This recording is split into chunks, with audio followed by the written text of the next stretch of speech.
know an older left-handed person, chances are they had to learn to write or eat with their right hand. And in many parts of the world, it's still common practice to force children to use their proper hand.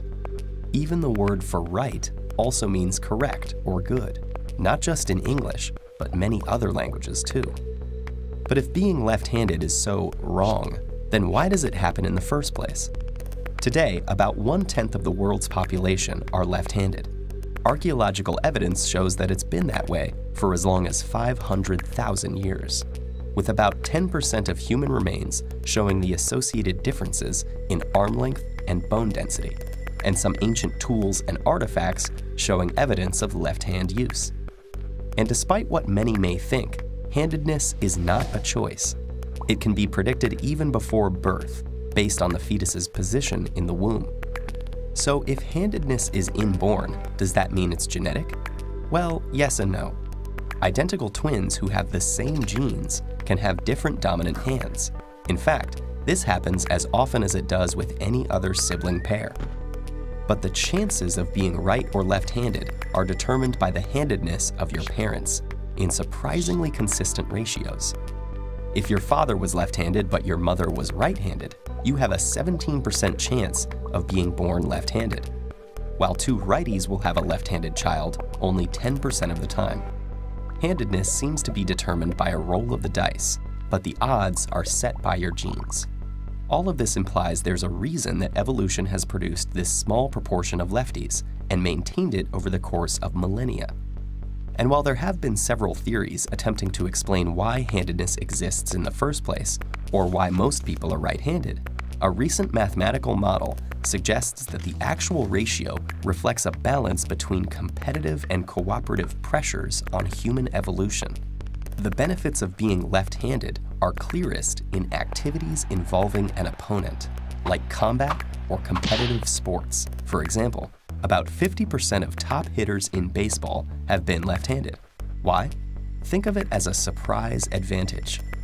Because lefties are a minority to begin with, both right-handed and left-handed competitors will spend most of their time encountering and practicing against righties.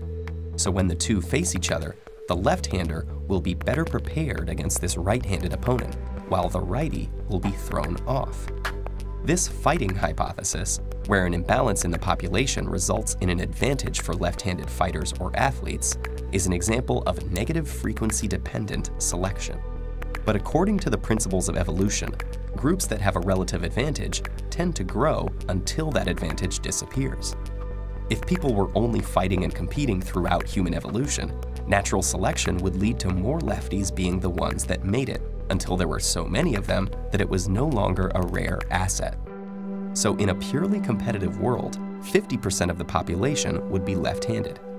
But human evolution has been shaped by cooperation as well as competition, and cooperative pressure pushes handedness distribution in the opposite direction. In golf, where performance doesn't depend on the opponent, only 4% of top players are left-handed, an example of the wider phenomenon of tool sharing. Just as young potential golfers can more easily find a set of right-handed clubs, many of the important instruments that have shaped society were designed for the right-handed majority. Because lefties are worse at using these tools and suffer from higher accident rates, they would be less successful in a purely cooperative world, eventually disappearing from the population. So by correctly predicting the distribution of left-handed people in the general population, as well as matching data from various sports, the model indicates that the persistence of lefties as a small but stable minority reflects an equilibrium that comes from competitive and cooperative effects playing out simultaneously over time.